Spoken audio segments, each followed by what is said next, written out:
السلام عليكم ورحمة الله وبركاته. بسم الله الرحمن الرحيم. الحمد لله رب العالمين، والصلاة والسلام على أشرف الأنبياء والمرسلين سيدنا ونبينا ومولانا محمد وعلى آله وصحبه أجمعين. Alhamdulillah, we have last left now, inshallah. Inshallah, within a month's time. Today is the 25th of November. If Allah subhanahu wa ta'ala grants us life and health and the ability, inshallah, within a month we'll complete this kitab. Alhamdulillah, inshallah. So after discussing about ulu and nuzul, Ibn Hajar rahimahullah now brings the chapter of narrating from an equal. So let us first go through the ibara. He says, فإن تشارك الراوي ومن روى عنه في أمر من الأمور المتعلقة بالرواية مثل السن واللقي والأخذ عن المشايخ فهو النوع الذي يقال له رواية الأقران، لأنه حينئذ يكون راويا عن قرينه، وإن روى كل منهما أي القرينين عن الآخر فهو المدبج، وهو أخص من الأول، وكل مدبج أقران وليس كل أقران مدبجة.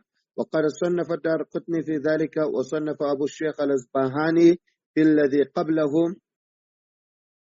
وإذا روى الشيخ عن تلميذه صدق أن كل منهما يروي عن الآخر، فهل يسمى مدبجا؟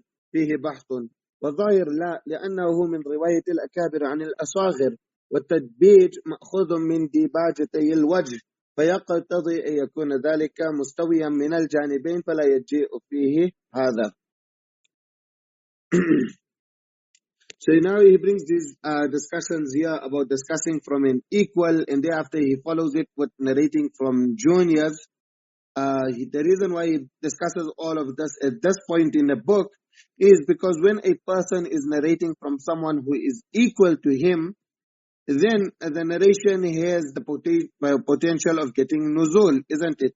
Because now there is a great possibility of having a longer chain. Instead of narrating one time directly from your senior, you are narrating from your colleague who's narrating from your senior. So there will be this additional link, and therefore it has that the great chances of being nazil. And when a person narrates from his junior, from someone who is younger than him, then the chances of nuzul are so much more. So inshallah, there are two chapters that we'll cover. The first is Riwayatul Aqran. This is where one person narrates from his equal, from his colleague, and that person in turn does not narrate from him. So it's one person narrating from the colleague, but the colleague is not narrating back from him. This here is Riwayatul Aqran. Then you have Mudabbaj. So Mudabbaj is where one person narrates from an equal or from a colleague, and that person in turn also narrates from him. Hafiz ibn Hajar rahimahullah says, فإن تشارك الراوي ومن روى عنه في أمر من الأمور المتعلقة بالرواية. If one person shares similarities with another and he narrates from him, and in which way do they share similarities? In anything which is connected with the riwayah, then this here is called riwayatul aqran. So the similarities between the two can take on different forms, and hence Ibn Hajar rahimahullah gives some examples, and he says mithlu sin. Probably they are equal in age. So one is 25 years old and the other is 26 years old, equal in age. Al-Imam Munawi rahimahullah said بأن يكون مولده قريبا من مولد شيخه. Now notice how Al-Imam Munawi is using the word sheikh, even though he is a colleague, like in the same class, maybe they're even the same age. The one was they even born in the same month, so they're both 25 years old, and they both even born in the same month. But because the one is narrating from the other, so now he is considered as the sheikh, because the person got ilm from him. Mullah al-Qari rahmallah wrote here, وَفِي مَعْنَاهُ الْعِلْمِ, but it would have been better if he could have put this under the next example. So the next example which he gives is wal-luqiyya, that they are both equal in the mashayikh who they met.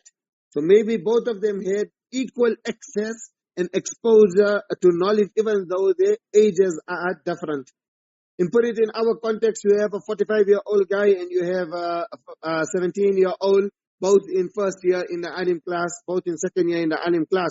So even though the one who is 45 years old, he has the potential of being this person's father, but in terms of knowledge, in terms of the exposure to knowledge, they are both equal. They both taking from the same people. Now here, Ibn Hajar Rahmallah brought a wow. He said that وَاللُّقِيِّ, so they are equal in age and in meeting mashayikh. And therefore, I purposefully gave it an example of a 45-year-old and a 17-year-old, because this does not mean that a person has to be equal in age and in the shuyukh that they met. Rather, if they are equal in just one, then it is also fine. أَوِ اللُّقِيِّ كَمَا صَرَّحَ بِسَخَوِ وَلَعَلَّهُ أَتَى بِالْوَاوِ نَظَرًا لِلْغَالِبِ وَإِلَّا فَلَا رُبَمَا يَكْتَفِي بِاللُّقِيِّ. Mullah al-Qari rahmallah said that he brought the wow maybe because this is what generally happens. That generally people of the equal age are studying, and this is also true in today's times. That people, before they get married, majority of the students so they are more or less around the same ages. Like for example, in Darul Ulum Zakaria, they don't allow you to come study if you're not 15 years old, the Alim curriculum. So in first year, majority of the students are going to be 15, 16, around the same age. So therefore, the ghalib is that you take from the same mashayikh on those who are equal age for you. But this is only what is general. Then you have those exceptions where you have a very elder person who is coming and who is also now going to study. So, وَإِلَّا فَلَا رُبَمَا يَكْتَفِي بِاللُّقِيِّ. They could even just suffice by meeting of mashayikh, even though the ages differ drastically. وَالْأَخْذَ عَنِ الْمَشَايِخ, or the amount of mashayikh that they are taking from, or what they are taking from the mashayikh. For example, both of them heard a particular book of hadith from the same sheikh. فَيَكُونَ أَخَذَ عَنْ غَالِبٍ مَنْ أَخَذَ عَنْهُ شَيْخُهُ. So this person is narrating from his colleague, who Alama Manawi is calling his sheikh. He's narrating from his colleague. We say we are pals.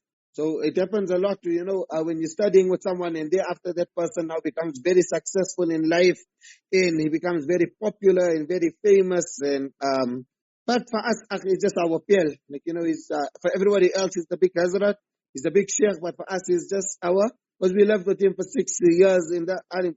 So even though they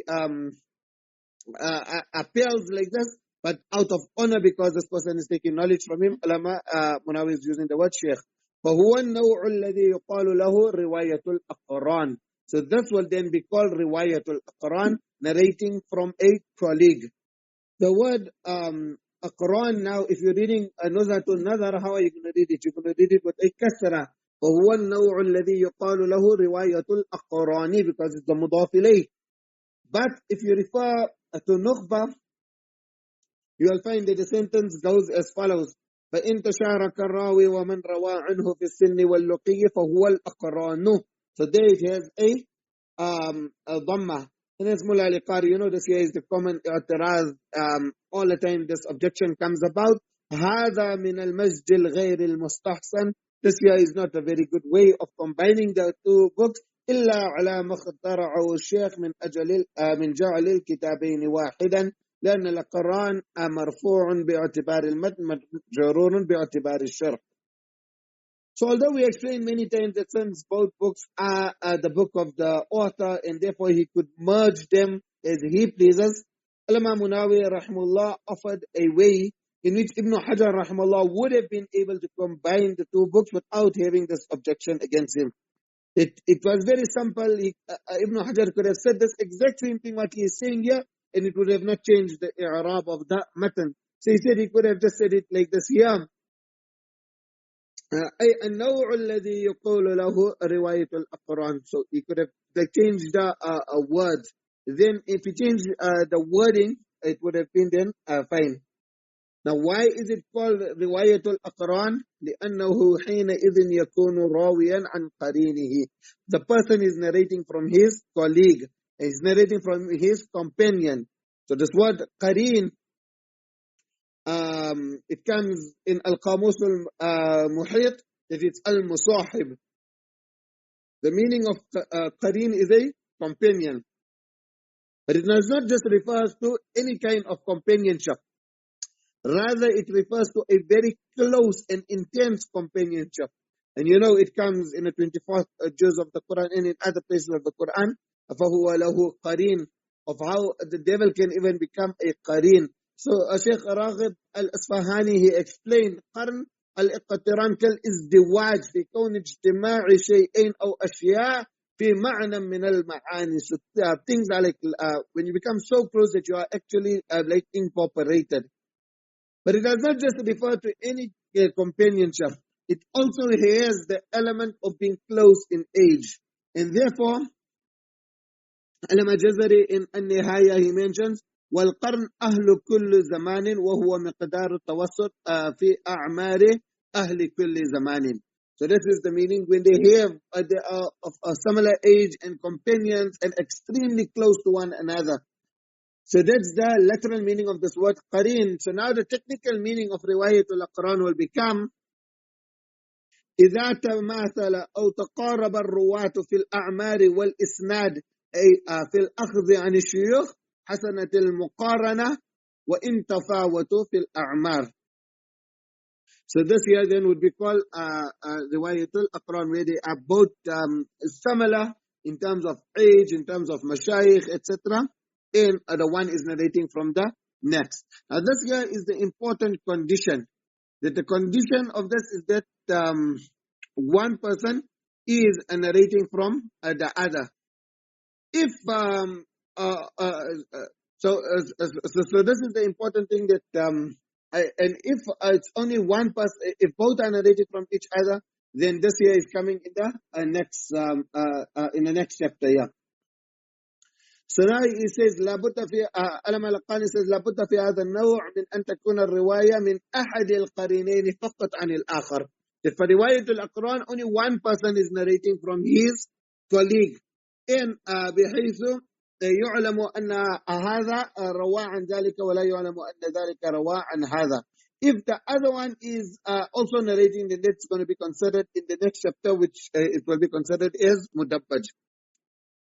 Now, you know, this here is such a great thing that when one person narrates from someone that is not only a contemporary, but actually equal, then this is just amazing. Because generally the norm was that there was, between contemporaries, there used to be bitterness, you know, كلام الأقران بعضهم في بعض لا يؤبأ به لا سيما إلى ذا لا حلك أنه لعداوة أو لمذهب أو لحسد ما ينجو منه إلا من عصمه الله. Then Al-Madhabi rahimahullah says, وَمَا عَلِمْتُ أَنَّ عَصْرًا مِنَ الْأَعْصَارِ سَلِمَ أَهْلُهُ مِنْ ذَلِكَ سوى الْأَنْبِيَاءِ وَالصِّدِّقِينَ وَلَوْ شِئْتُ لَسَرَّدْتُ من ذلك كراريث اللهم فلا تجعل في قلوبنا غلا للذين آمنوا ربنا إنك رؤوف رحيم. These are the words of Mizanul I'tidal. You must memorize these kind of statements, important statements.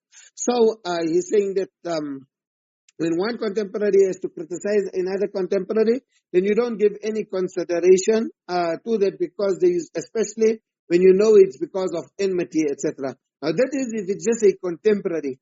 But if it is someone who's also a colleague, then there's this additional amount of rivalry which comes about. And yet this person is still putting everything aside and narrating from his companion.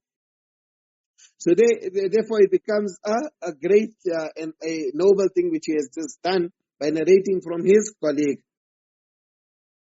If one Sahabi narrates from another Sahabi who accepted Islam around the same time, and they are both regarded as equal, then that also would fall under Riwayatul Aqran. Now it's important to qualify just like what I just did. You cannot just say that if one Sahabi narrates from another Sahabi, then it is Riwayatul Aqran. Because there were various tabaqat and lots of different levels amongst the Sahaba. A Sahabi accepting Islam after Hajjatul Wada' cannot be considered as a qareen to those who accepted Islam in Makkah or those who participated in Badr. Now I bring this as a separate chapter. What difference does it make if a person is narrating from his colleague or if he's narrating from an elder? So Mullah al-Qari rahmallah explains the benefit of this here. وَهُوَ نَوْعٌ مُهِمٌ.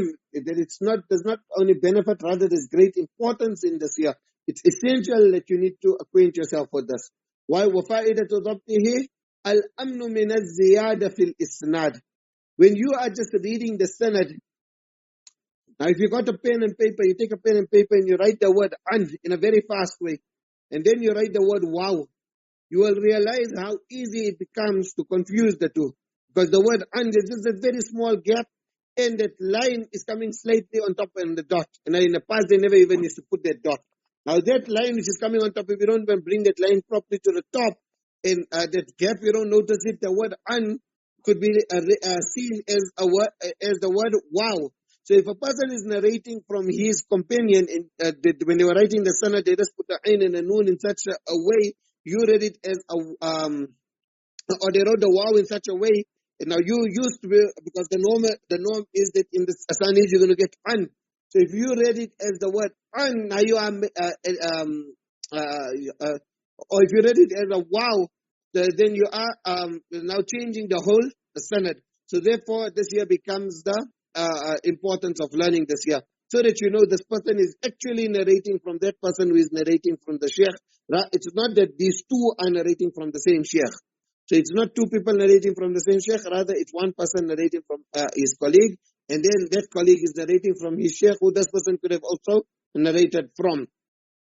So there could be equal people narrating from each other in many links, or many equals narrating from each other. Al-Imam Munawi rahmallah mentions al-Latifa, قَدْ يَجْتَمِعُ جَمَاعَةٌ مِنَ الْأَقْرَانِ فِي حَدِيثٍ. In one chain, you can have many colleagues narrating from each other. So, for example, Imam Ahmad, he narrates from his colleague Abu Khaythama. Who, you know, Abu Khaythama is the famous narrator, Zuhair ibn Harb. He narrates from his colleague Yahya ibn Ma'in. He narrates from his colleague Ali ibn al-Madini. He narrates from his colleague Ubaydullah ibn Mu'adh. Now you know that Imam Ahmad and Yahya ibn Ma'in and Ali ibn al-Madini, they were like the best friends. So, but here, look, after Imam Ahmad, there's still the one link, Zuhair ibn Harb, then Yahya ibn Ma'in, then only. So the sanad is just getting nuzul. There are more and more links in this sanad. So here there are five colleagues narrating from each other. Or rather, instead of saying narrating from each other, there are five links in which a person is narrating from his colleague. Because like we said, it is only where the one person is narrating from the other person in turn is not narrating back from this person. So this is the one chapter. The next chapter is now what is known as mudabbaj. So this is where each one narrates from each other. وَإِنْ رَوَى كُلٌّ مِّنْهُمَا الْفَرِيقَيْنِ عَنِ الْآخَرِ فَهُوَ الْمُدَبَّجِ. So did you notice the difference between the two chapters? In the previous chapter, it is only one person narrating from his colleague, but his colleague does not narrate back from him. In this chapter, his colleague also narrates from him. So each one is the student of the other, and each one is the sheikh of the other. And they also are colleagues to each other. Now looking at this word, mudabbaj, Imam Darqutni rahmallah is the one who coined this term, and he was the first to use this for this type of narrations. So Dr. Muwafiq ibn Abdullah ibn Abdul Qadir, he explains in his book that he has on the subject. He wrote a book called Al-Mudabbaj wa Riwayatul Aqran. So in the beginning he explains, Al-Mudabbaj lughatan ism maf'ul min at-tadbij. It's from Bab Taf'il, and it is the ism maf'ul. So it comes in a meaning of tazyin, means something which has been beautified. Al-Mudabbaj, Al-Muzayyan. He explains something which Ibn Hajar is going to also discuss later. وَدِبَاجَةُ الْوَجْهِ وَدِبَاجُهُ حَسُنُ بَشَرَتُهُ. That dibajatul wajh, it refers to the beauty of a person's face. And you know that Allah subhanahu wa ta'ala created mankind, and فَأَحْسَنَ صُوَرَ. Allah subhanahu wa ta'ala made لَقَدْ خَلَقْنَا الْإِنسَانَ فِي أَحْسَنِ تَقْوِيمٍ. So therefore, because if you look at the person's face, that how everything is parallel to each other, and there's natural beauty in it.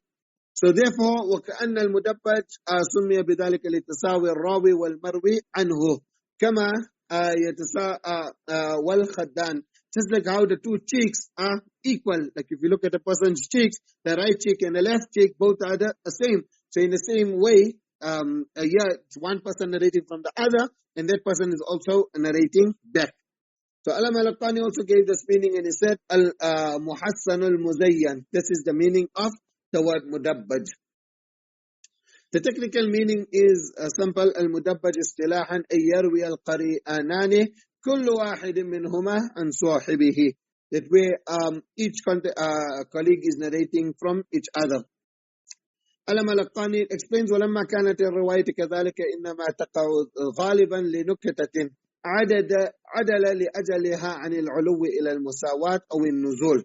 Now we explained in the previous lesson that earlier scholars would make it their goal to get shorter asanid, and Ibn Hajar also mentioned the great benefit which you get from it is because and now there are less people that you have to inspect in the chain, and that leads to the a less amount of possibility. وَكُلَّمَا قَلَّتْ قَلَّتْ. You remember he said that a less amount of possibility of weakness coming within the chain. So why would a person go and narrate? Like for example, Imam Ahmad rahmallah, he could have just, he was meeting Imam Ali ibn al-Madini. So instead of all those other links, he could have just asked Imam Ali ibn al-Madini one day, hey, can you please narrate this for me? So already cuts out 3 links in the sanad. It's making the sanad shorter. So you say maybe they had some valid reason, but nevertheless, the facts remains is that this narration is getting nuzul, it's becoming a longer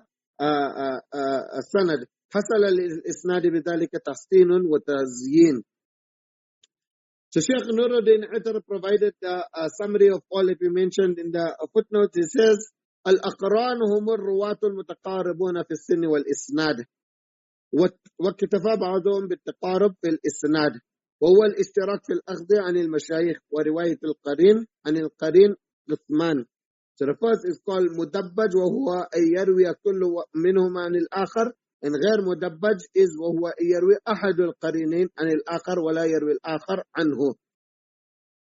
So this here happened from the time of the companions, as there would be Sahaba would narrate from each other. A famous example of this is Aisha radiallahu anha and Abu Huraira radiallahu anhum. روى كل واحد منهما عن الآخر. Likewise, amongst the tabi'in, this also took place. Imam Zuhri rahmallah, he narrated from Umar ibn Abdul Aziz, and Umar ibn Abdul Aziz also narrated from Imam Zuhri rahmallah. In the next tabaqa of the Atba'u tabi'in, Imam Malik narrated from Imam Awza'i, and Imam Awza'i also narrated from Imam Awza'i from Imam Malik. And then in the next tabaqa, we just gave the example now where Imam Ahmad was narrating. So Imam Ahmad would narrate from Ali ibn al-Madini, and Ali ibn al-Madini would also narrate from Imam Ahmad. Ibn Hajar rahimahullah says, وَهُوَ أَخَصُّ مِنَ الْأَوَّلِ. That this, the second type, mudabbaj, is more specified than the first type. Because here, each one is narrating from the other. So for kullu mudabbajin aqran. So every mudabbaj will be aqran, and therefore, according to how Sheikh Nuruddin Athar put it in a footnote, you can see that it will also be fall under the category of aqran. But walaysa kullu aqranin mudabbaja. So you may use the word aqran for mudabbaj narration. So for example, Imam Ahmad narrated from Ali ibn al-Madini, and Ali ibn al-Madini narrated from Ahmad, you can say that this is riwayatul aqran. But if you have only one person narrating from another person, then that would be considered as riwayatul aqran. It will not be considered as mudabbaj. So you cannot call mudabbaj, you can call mudabbaj narrations riwayatul aqran, but you cannot call narrations which are not mudabbaj a mudabbaj. So you can never use the term mudabbaj for just aqran narrations. Ibn Hajar rahmallah mentioned some of the publications on this topic. He says, وَقَدْ صَنَّفَ الدَّارْقُطْنِ فِي ذَلِكَ. Imam Darqutni rahimahullah has written on this here, and like we have said, Al-Imam Munawi rahmallah mentions, وَهُوَ أَوَّلُ مَنْ سَمَّاهُ بِذَلِكَ. He wrote the book, and then he put the title of the book as Al-Mudabbaj, and therefore the people then began to call this here Mudabbaj. So he's the first one to coin this term. وَصَنَّفَ أَبُو الشيخ الأصبهاني في ذلك قبله. Likewise, Abdullah ibn Muhammad ibn Ja'far ibn Hayyan al-Ansari, the famous muhaddith and mufassir. You can see Ibn Alama, Sheikh Nuruddin actually writes in a footnote, وَكَانَ مَعَ سَعَةِ عِلْمِهِ صَالِحًا خَيِّرًا قَانِتًا لِلَّهِ وَيُكْثِرُ فِي كُتُبِهِ مِنَ الْغَرَائِبِ. So he also, he wrote on a Quran. So where one person would narrate from the colleague, but the colleague would not narrate from him. However, both of these books seem to be mafqud. I don't know of even the manuscripts, but it could be maybe you can find a manuscript somewhere, like as which we didn't write to each and every library in each and every museum in the world. Maybe one day someone will go to one library in one corner of the world, in New Zealand, somewhere there, and he'll find a library or a museum which has a copy, and in that way then someone can publish it. But from what we know now, that it seems to be mafqud. And Allama Sakhawi also wrote about another person who wrote on Riwayat al-Quran, wa Abu Abdullah Muhammad ibn Yaqub al-Akhram al-Shaybani. So he also wrote. And Hafiz ibn Hajar rahimahullah also wrote on both these topics. Allama Sakhawi rahimahullah says, وَفِيهِمَا شَيْخُنَا مُلَخَّصًا لِذَلِكَ مِنْهُمَا. If he condensed it, Ibn Hajar's style. So the first he called it at-Ta'arij al-Tadbij, and the second he called it al-Afnan min Riwayat al-Aqran. But he's saying that book was also famously known as Al-Mukharraj min al-Mudabbaj. It means what was derived, the crux of what Imam Darqutni rahmallah wrote. However, I do not know about these books, and they are not printed. Now Ibn Hajar rahmallah comments on another issue, and that is if a teacher narrates from his student, would that also be considered as mudabbaj because they are contemporaries and each one is narrating from the other? This person, he can only be his teacher if he is hearing narrations from him. So he says, وَإِذَا رَوَى الشَّيْخُ عَنْ تِلْمِيذِهِ صَدَقَ أَنَّ كُلًّا مِّنْهُمَا يَرْوِي عَنِ الْآخَرِ وَهَلْ يُسَمَّى مُدَبَّجًا?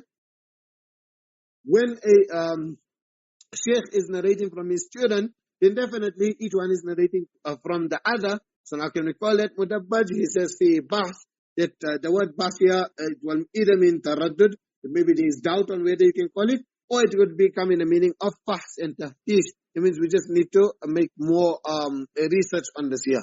But then Ibn Hajar rahmallah says, وَالطَّاهِرْ لَا. From what is apparent that you cannot call this mudabbaj. And why? He says because لأنه من رواية الأكابر عن الأصاغر, because this here is linked to the next chapter which we will do on Saturday inshallah, which is called رواية الأكابر عن الأصاغر, where a senior narrates from a junior. So if you are going to consider this here to also be considered as mudabbaj, then فينازع الاصطلاح أيضا إذا لم يبقى حينئذ ما به الامتياز بينهما. Then there won't be a distinction between the different chapters. So therefore, thus you rather put it into that category and you do not consider it as mudabbaj narrations. Now to prove why al-Zahir la, why you cannot regard it as mudabbaj, so he reverts back to the linguistic meaning, and from there he derives why this cannot be considered as mudabbaj. He says, وَالتَّدْبِيج مَأْخُوذٌ مِنْ دِيبَاجَتَيِ الْوَجْهِ. So the two portions of a person's face.